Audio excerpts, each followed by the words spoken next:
এই বল্টু ওই দোকানি বাচ্চাটাকে বকছে কেন? দেখিকা চলতো। মেয়ে সকাল সকাল জ্বালাচ্ছ কেন? যাও তো দোকান থেকে। বহনের সময় কোথা থেকে জ্বালাতে আছে?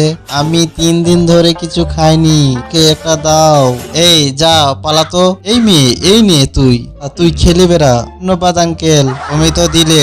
টাকাটা কে দিবে এখন? ভাগ বল্টু ভাগ, নাহলে দোকানে আমাদের শেষ করে দিবে। তাড়াতাড়ি পালিয়ে চল এখান থেকে। তোরা তারা পালাবি না। যাক বল্টু, গাছে উঠে বেঁচে গেলাম। দোকানে আমাদেরকে আর খুঁজে পাবে না। চল আমরা এবার পার্টি করি গে। মদ না, আমরা চলে এসেছি। আরে রাজু, বল্টু আয়। আরে রাজু, তুই এমন করে কি দেখছিস? না মানে একজন আমাদের মারার জন্য আসছে। আমি থাকতে তোকে কে মারবে? ছোট বন্ধুরা, এরপর রাজুর সঙ্গে যেটা হবে সেটা দেখলে তোমাদের চোখ মাথায় উঠে যাবে। তার আগে ভারত ও বাংলাদেশের মধ্যে কোন দেশ জিততে পারে সেটা দেখবো। যারা যারা ভারতকে ভালোবাসো তারা ভিডিওটিতে লাইক করে চ্যানেলটা সাবস্ক্রাইব করে দাও। যারা বাংলাদেশকে ভালোবাসো তারাও ভিডিওটিতে লাইক করে চ্যানেলটা সাবস্ক্রাইব করে দাও।